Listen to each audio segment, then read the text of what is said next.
Today's episode is presented by our favorite sponsor. You need to be hydrated. You know where to go. That's A Game. Whether you're at home, at work, in the gym, in the classroom, success means giving nothing less than your best. Your peak performance, your A Game. And now there's a beverage designed to help you bring your best when you need it the most.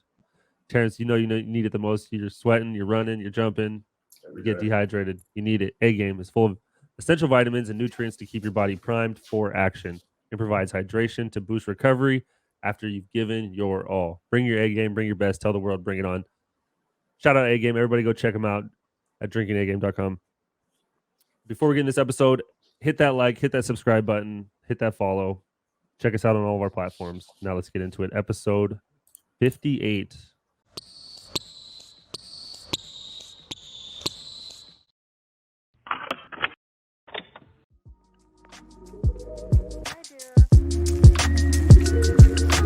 Morning, good evening, good night. Welcome to the show, what a wonderful delight. Potsi and T-Rods better chop up on the mic. Just sit back, have a laugh, catch a vibe, and enjoy the ride.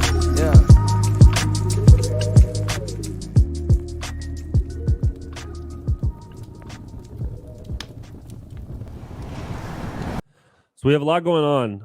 First, let's talk about our event that we have going on that we announced yesterday. It is the Jumpoff Madden 2022 event. It's one of a kind. It's our first event that we're gonna be throwing probably annually. It's me. We're just figuring out how to do all this right now, so we're probably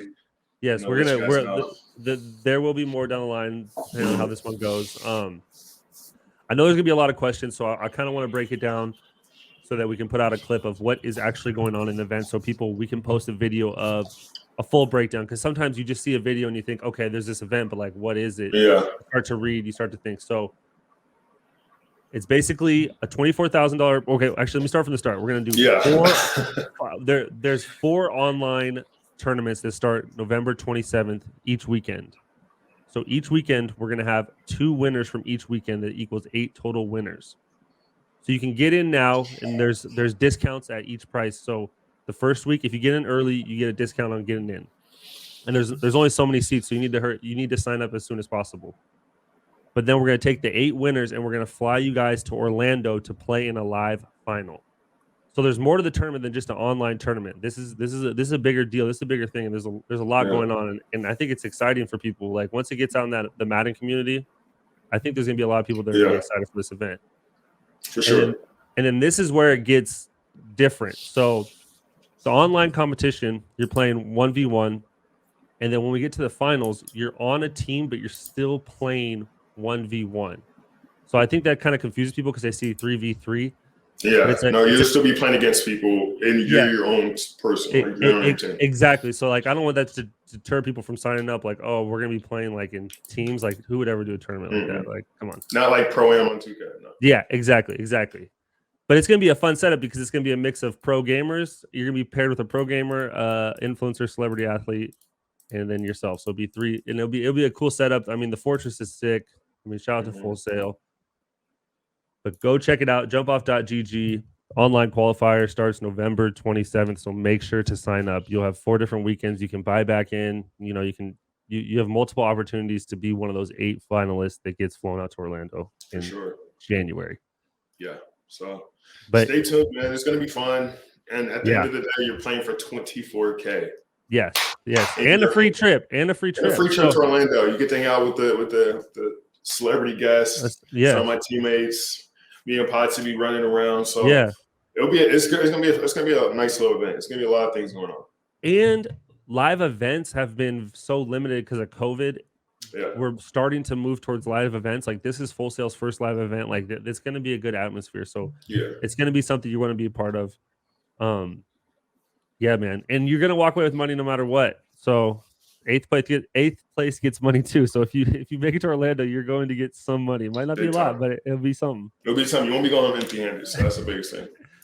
But yeah, it's pretty dope. The trailer was sick. I thought everything turned out pretty well. Yeah, for sure. It's been a long time too. We've been working on this for a while. So to finally announce it, it's pretty cool. So Yeah, it's like adrenaline dump. It was adrenaline dump. It's like so much going up, and then like after like yesterday, my head hurt, and I was like, dude, I just need to go. Yeah, because you finally finised it. Yeah, you guys have been like on the forefront of that. I just been out here in Orlando, just occasionally sending emails and reaching out to people. So they've been doing all the hard part. You did your part though. But we've also have a lot else going on in the world besides big time. A Madden tournament. Where do you want to start with first? We had UFC fights. Last night. And Canelo. Let's start with that. I watched both of them actually. We were flipping back and forth between both fights, and it worked out evenly too. It was like the Canelo fight fit right between like the Namajunas fight and like the Usman fight. But yeah, there was a lot of fights last night. A ton of fights. Yeah, I was at dinner. I had to go to a dinner, and I had my phone, and I just had it on my lap. And I got to catch the Gaethje. I caught the Gaethje Chandler, which was unreal. I mean, it was good. It was good. Why do you think it was just? I thought it was unreal. They were they were. I mean, I thought it was going to end in a knockout, but it just they stayed on their feet, and I going into the fight, I thought that Gaethje was going to win. So I just know how Chandler comes out. He's so much energy, and he's like, I'm either going to knock you out or you're going to knock me out, but there's no way around it. And that was crazy to see. Like, it was fun to see like both of them get stumbled and get rocked. But I just for sure did not see it going 3 rounds. I thought it was going to go like maybe to the second. But at the same time, it almost felt like a 5-round like main event fight. So 3 rounds is, I don't know. After it went the distance, 5 rounds for sure. I feel like somebody would have got knocked out. But it was a really, really good fight. It was a really good fight. But that's the thing. Like with those fights, the 3-round ones, they're more entertaining because you have 3 rounds to get to it. I feel like, and especially with those two guys, like you start to watch those longer ones, it gets a little like stagnant, and it gets a little. Well, you start to. It's more of a cat and mouse game instead of like. And those two guys' styles, obviously, like Chandler. I don't even think Chandler at the end of the fight knew that he was just like doing this. I feel like he was really like punch drunk, just like. Well, yeah, but that's the thing. And Gaethje was like so tired he couldn't just like knock him out. He's trying to. Well, that's the thing. I like going in even the last fight with Oliveira. Like Chandler went in there. You can tell he almost had like a energy jump. Like he just kind of was gassed by like that second round, and he was just doing so much that he just kind of gassed himself out. And I felt like that's kind of what was going to happen in this first round or this fight, and it really didn't. Like they were both kind of in great shape. I thought Gaethje was going to put him out in like the first round because he was just all over the place and stumbling back, and they were catching each other. But I mean, you just knew that like Gaethje, he was just so composed and he was just so calm that he was like, bro, I don't care what you're going to do. Like, I'm going to walk through your punches and I'm going to just throw blows. Like he was throwing body shots, kicks. Like I was like, I don't know how Chandler is standing right now. Like that's just. To do that for 3 rounds, that's a lot of energy. Some of those punches Gaethje does where he like totally ducks his head and then absolutely. I see it a lot more in the UFC fighters too. It's crazy. Like where they go low like that, fake low and then up above. That's kind of like what's great. So what'd you think about the Usman fight? Because that's literally what he did a few times. And I thought Kobe was catching him. Well, and he was landing solid shots, but like nothing that really like made him wobble. Are you saying Usman?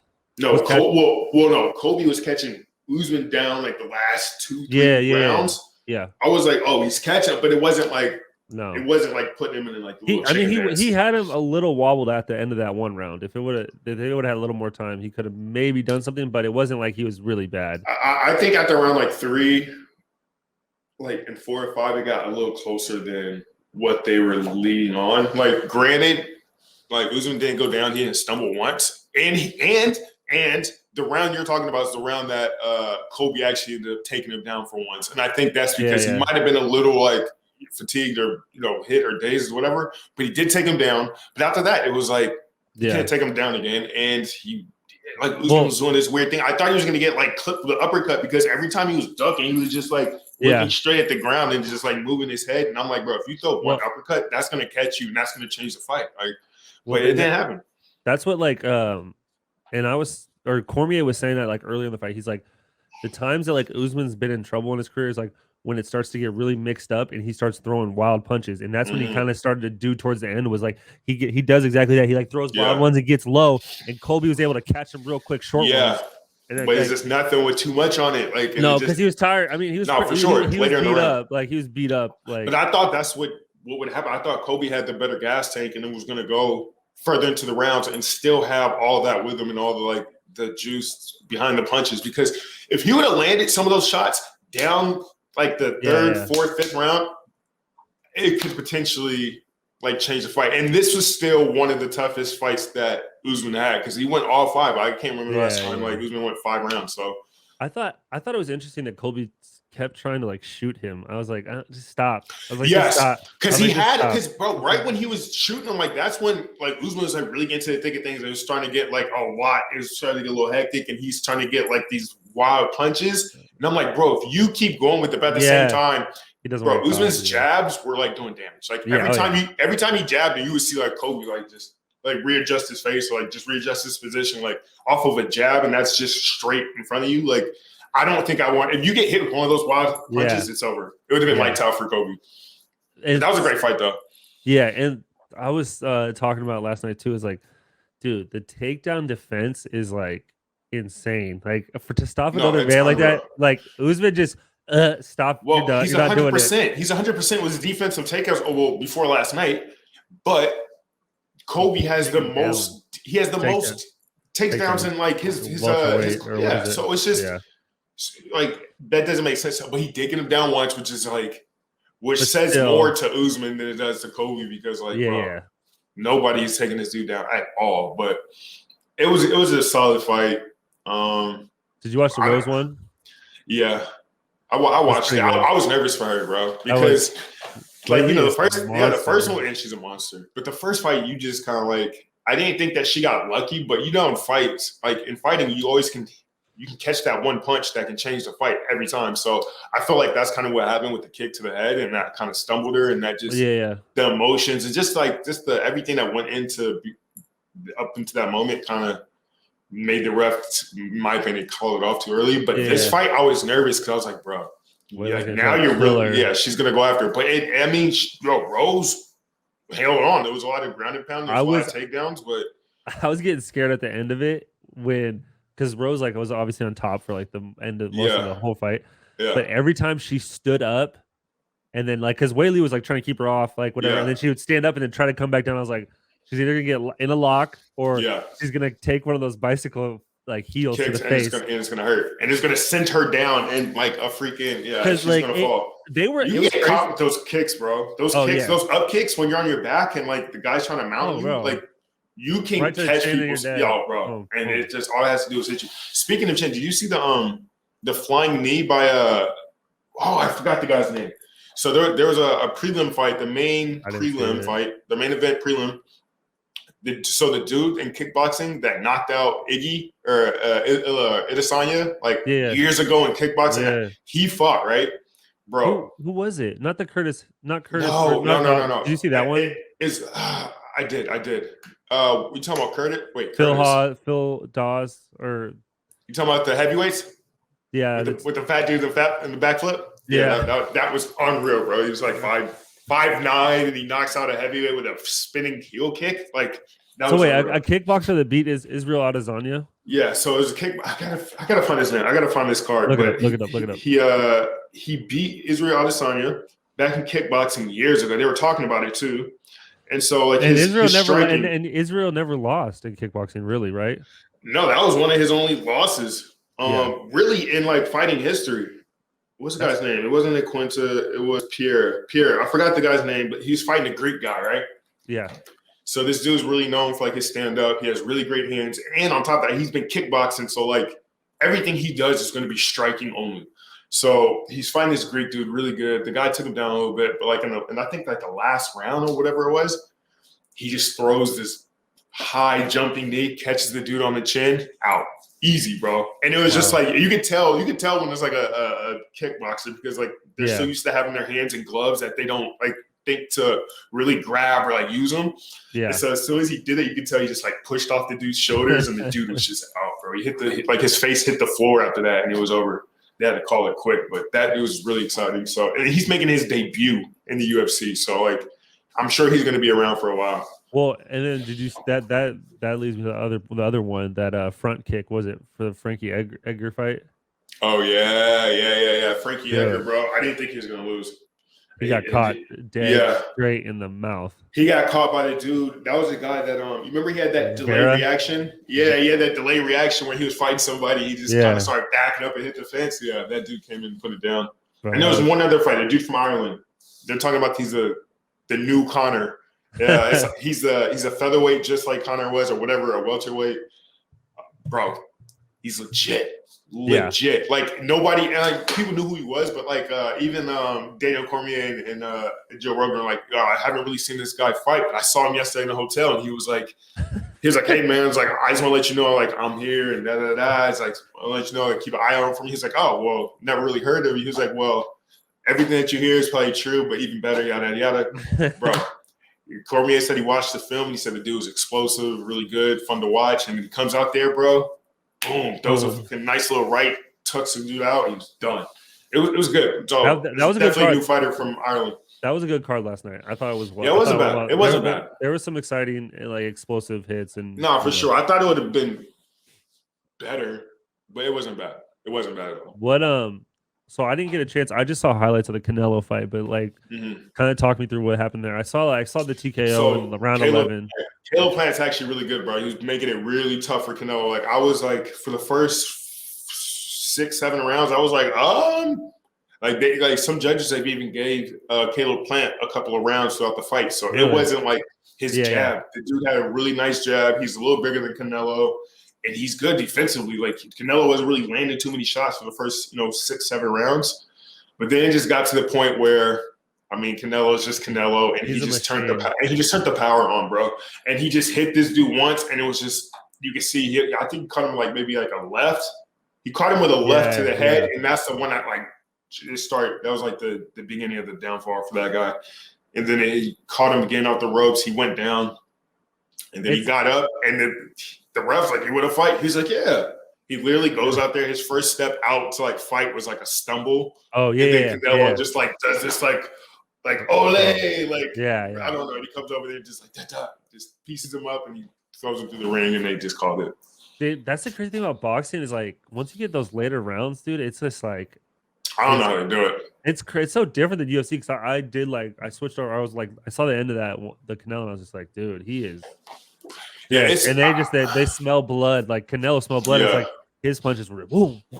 They were. You could hear them through the TV, bro. I was like, these are thumps. Like I can't imagine getting hit with this in the head or to the body. It's crazy. He's undisputed now, bro. He has every single belt. That's insane.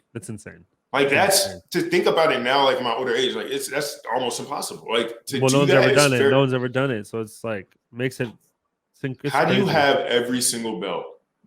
Because most of the time, what do you do? What do you do now? Well, and most of the time, they don't even allow you. Like most fighters don't cross like that. Yeah, they won't even like take that challenge on. Yeah, because like Caleb Plant could have said no and then just kept his belt and kept fighting whoever he wanted. No, for sure. But I would say this though, Caleb got close. It was not as far as he was. It was respectable. Yeah, I loved it. I thought he might have actually had a chance. He caught Canelo with some punches, but Canelo just walked straight through him like they were nothing. Yeah. So that was a crazy fight. It was a good night for fights. It's a good night for fights. But the other thing I want to talk about was this Travis Scott stuff. I mean, how does that happen, bro? Yeah, so I sent you that thing. This lady like rode out. So her and her friends like made their way up to the front. Mm-hmm. And they said, like, just like any show, like music starts to play, Travis comes out, people are gonna start squishing up. Mm-hmm. But she's like, it's getting to the point where like I couldn't breathe, you couldn't move, like no one's letting you out, like bro. And then it just becomes like literally a stampede. It's like you're mixing like a rock mosh pit with like rap, hip hop. Yeah, so those kids are not ready for that. They don't know. And like, bro, you throw drugs, you throw alcohol, you throw all this stuff in there, and it just causes just a bad situation. Which leads to like the breaking story of some dude just randomly walking around injecting people with some type of drug. This is my thing though. do you think there's some conspiracy to that where you see the Houston police chief comes out? Are they trying to push that narrative to cover themselves? Because that's a way that they could, like, if it's a lack of like security or whatever the case was, being a good way to like pass that off is to say, oh, someone was walking around, someone stabbed a security guard with a injection, and that's what led to.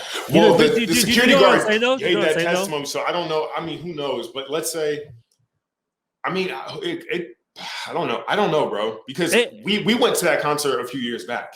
Yes, and people were passing out still. Yes, being pulled out of like and I totally understand. And that was way smaller. That was way smaller situation. Like that. But we still saw like what's going. Like we saw people throwing up. We saw people getting dragged out. I was like, what the hell is going on? It's like but we just literally thought, oh, they're just probably on something. They're probably taking pills. Yeah, drunk and off. Yeah, exactly. Yeah, it's off to some yali or some shit, and then now they just are fucking yakking because of lights. Like who knows? But that's a lot of people, bro. 8 confirmed dead, and then at least 8 confirmed dead, and then like a bunch of people injured from the. My first thought when it happened was like, this has to be like fentanyl or something. Like I'm thinking if somebody was like taking pills and it was laced or whatever, and everybody starts opening up, and now people start having these OD reactions from just being exposed. I was like, maybe that could have something to do with it, but turns out it was way worse, and it was somebody running around pricking people. Yeah, but if that's true. That's what I'm saying. I'm trying to play both sides of this, but like my conspiracy theory head is thinking like, okay, let's say he gets one security guard. Does that cause thousands of people to mosh? You have to make it make sense, bro. And like it's like I would have went with the fentanyl story.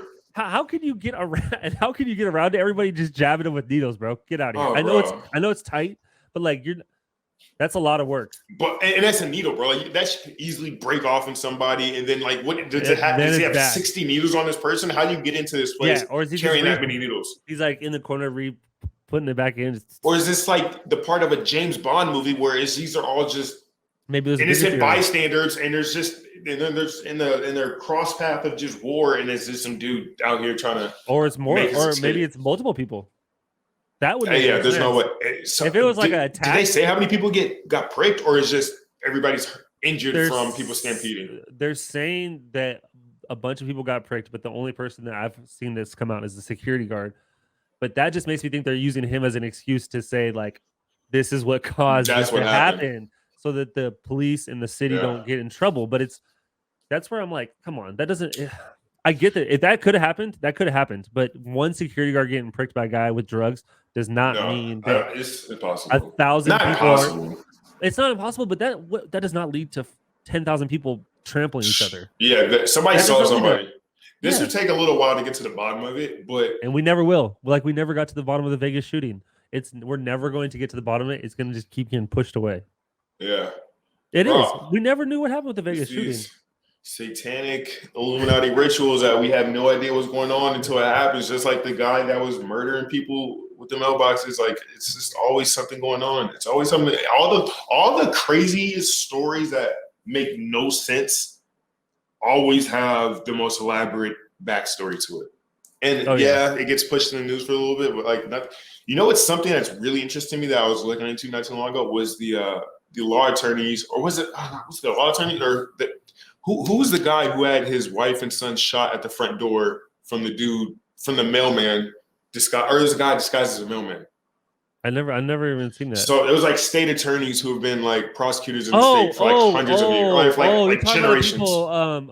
You're talking about the people in the government, that the lady and her husband. You're talking about those and her son. And then a few more of his family members died, like on the property. Bro, that to me, those are the stories that people need to follow up on. Well, that's gonna be a movie in like 20 years when the. I don't think it'll be a movie, but I think it will be. It could be. There'll be some scenes that are loosely based off these events from that are going to be in a TV show or a series or some type of movie down the line for sure. But like, bro, these are the real questions that we need to get to, because if you're just getting murked, like that's like some Godfather mafioso type shit. Well, and that made me pull up the Las Vegas shooting, and it's like, because I was looking at like, I want to see how many people died in that compared to obviously these 8 people that died at Houston. It's like 60 people died at the Vegas one, and like we never have gotten any info. Like a guy, like no answers. literally a mounted machine gun in one of the hotels. Like, man, like, come on, that's insane. How, like, but who are the people that's supposed to ask these questions so we can get answers? Like, no, they got the answers. They're not telling us. Yeah. They're not telling us. You like the FBI, all of them, everybody, DEA. I mean, CIA, NSA, they're all a part of it. But bro, the CIA is not even like when I think of CIA, I think of like agents. Stuff? No, I think of like agents who are literally doing like secret military top ops, but that's not even what it is though.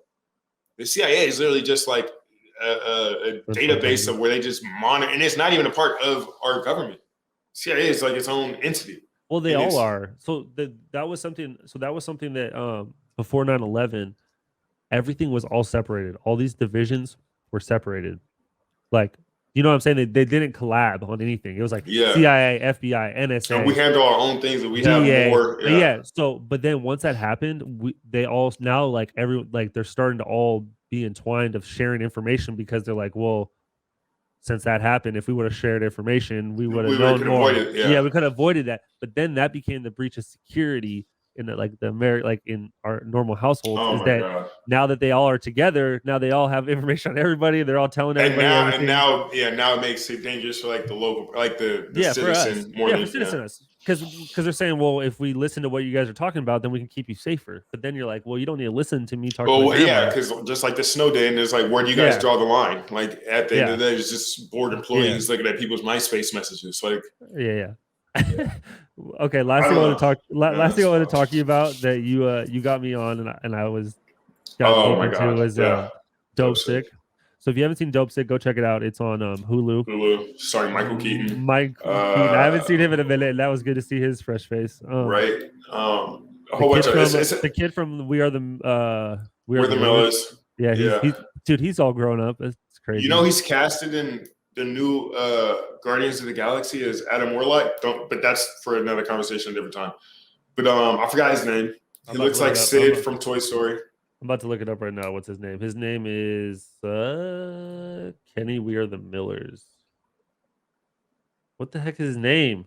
Oh, what the heck? I can't think of it. I can't find it. Because I don't know it off the top of my head. I was really just watching a whole bunch of shit. But who else? They have what's the lady, the girl from She Got Game, the girlfriend. She's in everything. Yeah. She played in Mandalorian as Ahsoka. The one head guy, his voice is he's oh my god, he's trying to be like the Godfather. He's doing that voice too because bro, I've seen that actor in a different show. He doesn't speak like that. Okay, here we go. I got his name's Will Poulter. Wow. Will Poulter, Michael Keaton, Caitlin Dever. Yeah. Caitlin Dever is Betsy, and then Rosario Dawson. Rosario Dawson. Okay, so Dope Sick, it's about the Purdue Pharma. There's also a documentary on Netflix called Pharmacist that basically is it's the documentary of Purdue Pharma. Yeah. I've watched some of it. I'm going to go back and watch it now that I've watched this. But it's a dope docuseries, but it's like a reenactment about the whole case of OxyContin in America. And wild. I had no idea how bad it was, bro. It's crazy because obviously this isn't nothing new, so we're not going to spoil anything because people have known about this forever. But at the backstory. Think about you're as a big pharma, obviously money's the objective. Like that was the head guy's objective. He's like, I want to be the greatest, basically Sackler ever. No, for sure. Yeah, I want to be the richest. Yeah, richest and strongest. But then you're also selling this thing that I want to he keeps telling people I want to cure pain for the world, and you're like, are you really thinking that? Yeah, that's just what you're saying. Yeah, because for sure, 100%. You're not seeing what's going on everywhere else. And once he started, so he didn't care. No, it's keep going. So it's crazy. One of the craziest parts in the show was when he's trying to target Germany, and then they're Jewish, and it was just a weird. And I get he said they had the strongest laws, so they're trying to get in there first, and they can spread it to the rest of Europe. But there might have been a little more conspiracy theory around there's always something that they're not telling us. No, for sure. But just the whole epidemic of Oxy is just insane, man. How the propaganda, man. Yeah, basically the company controls all these like firms like Pain of America, all the like they own all of them, and they basically just spew their own propaganda. No, for sure, and that was the biggest thing is the fact that they were able. So essentially, this is what happened. So the Sackler family, they own a pharmaceutical company. They created the drug OxyContin. They targeted their salespersons to go out and sell this drug to doctors, physicians, whoever. But with the pitch of this being a new opioid that's not addictive and it cures pain, and it's like the most effective thing we have against pain, which we all know is like a wild lie. So they're selling these doctors on it, and they're trying to get them to persuade them that, hey, this is a new drug and there's no, like, your patients won't become addicted. No, that's a lie. Not only did they start getting addicted, they started to get addicted like they've never seen. And they're getting addicted through like what the doctors are prescribing. So like they're prescribing 20 milligrams, 40, 60, and then they bumped it all the way up to 80. Then they went to all the way up to 160, which is like certain death. It's insane. So even with all the information that was, the FBI was for years have been trying to like see like, hey, where all these deaths coming from. So they're trying to figure out this whole puzzle. And it gets to the point where, hey, they're trying to essentially, like, they start cracking down on Sackler or whatever it is, but they start releasing like stronger drugs, and it just creates this whole problem in America of just. Well, one of the biggest things, but the thing is it all money. So. Oh yeah, for sure, that's everything. These sales pitches were just, we'll put more. You get more incentives as a doctor to get these out, and then like one of the biggest things about the story, which was crazy, was when they got the FDA written prescription to put on it that it's less addictive, that no other thing had ever been put on a drug pill, and then that guy leaves the FDA and goes and works for. So it was like the head. It was like the guy who approves all the seals at the FDA. It's insane. He approves that this drug is safe, even though it's not. And after he does that, he resigns from his position and then gets hired at Sackler for like a couple $100,000 a year, $800,000. And so that's what they did with a lot of these top officials. They would just buy them out. They would just buy out like officials from FDA or wherever, and then they would get them to come work for us. And then it's just like they know all the rules, they know all the loopholes, and they keep finding their way out of trouble. So and then it trickles down to these, like, obviously, like the lasting impact of everything is like it trickles down to these communities where they're getting decimated. And it's crazy because I remember I used to watch this. I don't know what it was. It was like a West Virginia cop show, like those small towns where they go through like mining country. Yeah, so it was basically the same thing, but it was real life, and they follow like sheriffs that drive around these towns, and it was the same thing. The pharmacies were getting robbed every single day because all these people are on OxyContin, and that's the one thing they're going after every day. And it was just like, dude, it's crazy how it trickles down like that. And then out of all of this, do you know what happened to them? Do you know what's happening right now with that case? Oh, they just pled guilty, but nothing really. They're paying some money. So they paid $4 billion, but now they have immunity. They have immunity. So they're worth like $20 billion. They paid $4 billion. And now they can't have any legal, they won't get in trouble, but they can tell everything that happened. And then they lose control of basically Purdue Pharma, but it's still going to keep going. It's like, it's a slap on the wrist. I mean, I guess it's a lot of money, but like they're not going to jail. They're not. But they made so much money. Like, I don't think that's the thing. They were predicting to make like maybe $1 billion in the first 2 years, and they made that with like in the first 6-7 months, bro. So it was just like they underestimated how much money they were going to make. And now it's an actual problem. Like, bro, now we know people from back home who are on the oxys and who would have overdoses, and like it's just you just didn't think that it would hit so close to home watching this docuseries. Not even a docuseries, but it's a reenactment. But it was amazing. And then like the doctor himself, but I don't want to ruin it. But yeah, you guys go check it out. Check it out. It's actually like new episodes are still coming out. Yeah, it's true. It's every week. I just watched the last one, which was wild. Oh, I'm not. I need to catch up. But yeah, go check out Dope Sick. That was sick. I'm glad you put me onto that. And here's another one for you too. You remember how FXX did like the O.J. Simpson trial case with like Cuba Gooding Jr.? So they did another one with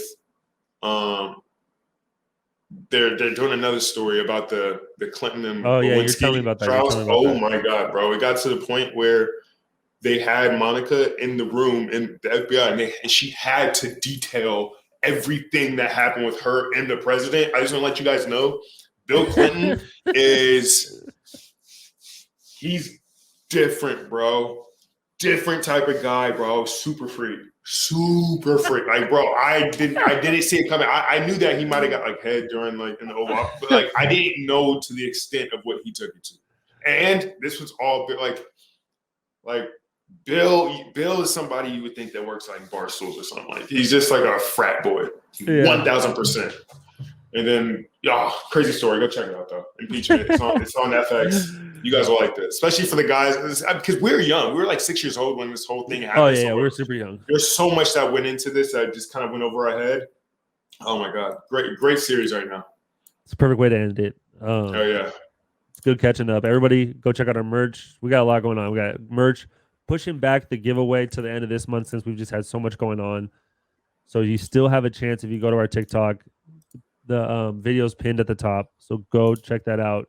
Like our videos, follow everything. You can still get in on the 10-item giveaway. Go check out our event. Check it all out. We got a lot of things going on. TRoss.podcast, podcast T-Ross on Twitter. And we're all over the place right now. So all over the place. Just we got things out there going, and we appreciate you guys, and we will talk with you guys again next week. Hell yeah, hell yeah, hell yeah.